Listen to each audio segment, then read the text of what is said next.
koon. Koon is mean high temperature. The first kanji ko is mean the high, and the second kanji is mean about the temperature.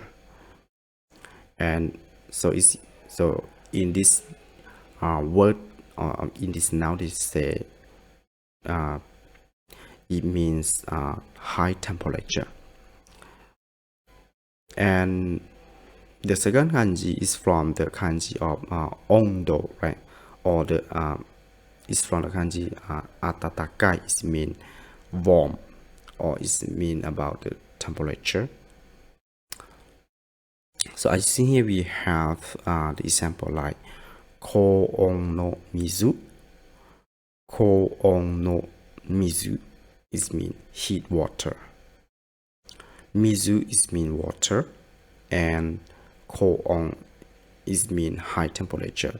So that's mean the water that has the high temperature. So